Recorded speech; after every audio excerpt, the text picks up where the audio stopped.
सभी नौजवान साथियों को मेरा प्यार भरा नमस्कार। संजीव साहू सर की गणित क्लास में आप सभी का स्वागत है। साथियों, आज के इस वीडियो में आपको बताऊंगा समांतर श्रेणी के अंतर्गत प्रश्नावली 3 का प्रश्न क्रमांक 6। इसके पहले मैंने आपको 2-3 प्रश्न और बनाकर आपको हल बताए हैं और इस प्रश्न के बाद में अगले वीडियो में आपको आगे के प्रश्नों का हल भी आपको बताऊँगा। और चलिए देखते हैं प्रश्न क्रमांक 6 क्या कहता है। 1 और 100 के बीच सभी प्राकृत संख्याओं का योगफल ज्ञात कीजिए जो 3 के गुणज हैं। प्राकृत संख्या हम जानते हैं क्या होती है। 1 से लेकर अनंत तक की संख्याएं, 1 से लेकर जितनी भी धनात्मक संख्याएं, पूर्ण संख्याएं जो 1, 2, 3, 4, 5 इस प्रकार की जो संख्याएं वो प्राकृत संख्याएं कहती हैं। अब कौन सी प्राकृत संख्याओं की बात की जा रही है। 1 और 100 के बीच, मतलब 1 को और 100 को छोड़ना है, उनके बीच में जो संख्याएं हैं उनका योग फल ज्ञात कीजिए। और साथ में दिया हुआ है कि उन संख्याओं में से ऐसी संख्या हमको लेना है जो 3 के गुणज है।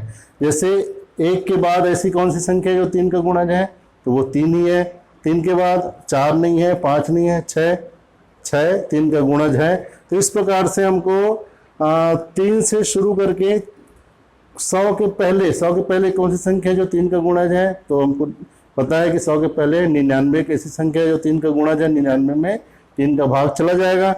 तो इस प्रकार से हम देखते हैं कि शुरू की संख्या क्या है, 3 है, दूसरी संख्या 6 है, तीसरी संख्या 9 हो सकता है। 3 की पहाड़ा में 99 तक जितनी भी संख्या है वो सभी इसके अंतर्गत आएंगे और उन सभी का योगफल हमको ज्ञात करना है। तो 1 और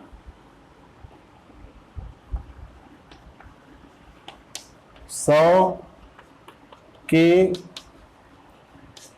बीच की प्राकृत संख्याएं जो 3 के गुणज हैं, क्या क्या होंगी। 3, 6, 9, कहाँ तक 100 के पहले तक लेना है, क्योंकि 1 और 100 के बीच की संख्या हमको ज्ञात करना है। तो 100 के पहले वाली संख्या क्या हो जाएगी, 99।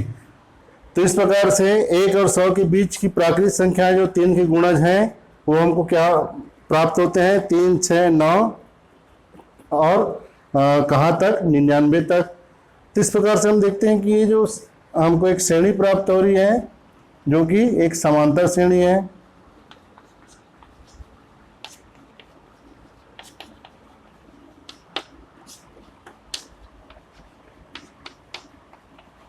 क्यों समांतर श्रेणी है, क्योंकि जो क्रमागत पद हैं वो आपस में एक निश्चित संबंध के द्वारा, निश्चित योगफल के द्वारा जुड़े हुए हैं। क्योंकि पहली संख्या में हम 3 जोड़े, दूसरी संख्या मिली है, दूसरी संख्या में 3 जोड़े हैं, तीसरी संख्या मिली है। इस प्रकार से 3 जोड़ते जाएंगे तो आपको आगे की संख्या है मिलती जाएंगी। तो इसी प्रकार की श्रेणी को हम समांतर श्रेणी कहते हैं।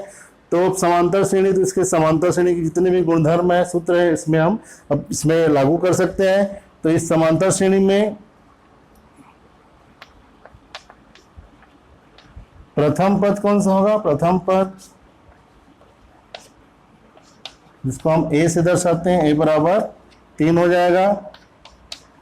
सर्वांतर जिसको हम d से प्रदर्शित करते हैं, सर्वांतर का मान कितना हो जाएगा, द्वितीय पद ऋण प्रथम पद, मतलब 6 ऋण 3 बराबर 3। अब इस श्रेणी का हमको अंतिम पद पता है। अंतिम पद जिसको l से प्रदर्शित किया जाता है, उसका मान कितना है, 99। अब यदि इस श्रेणी में पदों की संख्या n है, इस श्रेणी में कुल n पद है, तो अंतिम पद को हम nवां पद या an भी कह सकते हैं। तो इस प्रकार से l या an का मान कितना आता है, इसमें 99 आता है। अतः सूत्र an बराबर a plus n-1 into D से। ए एन का मान कितना है 99, इस मान को रख देते हैं। ए का मान कितना है 3, इस मान को रख दिए। एन का मान हमको ज्ञात करना है, n -1 हो जाएगा। और डी का मान कितना है 3।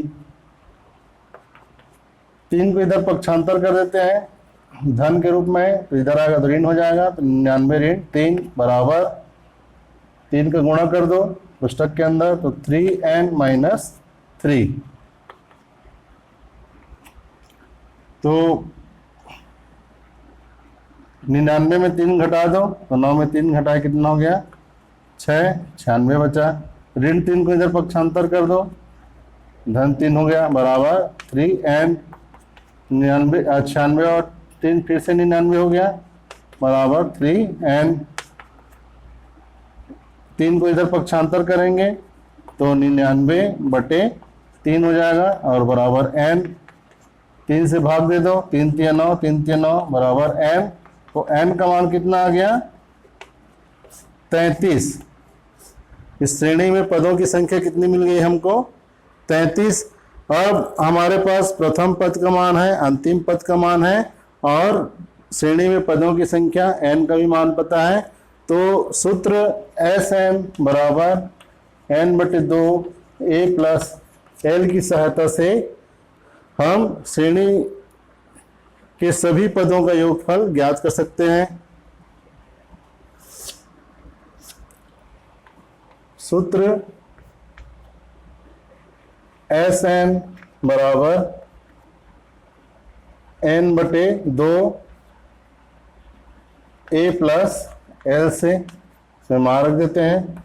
तो Sn बराबर कितना हो जाएगा बराबर n का मान आया है 33, तो 33/2 a का मान कितना है 3 है, 3 हो जाएगा।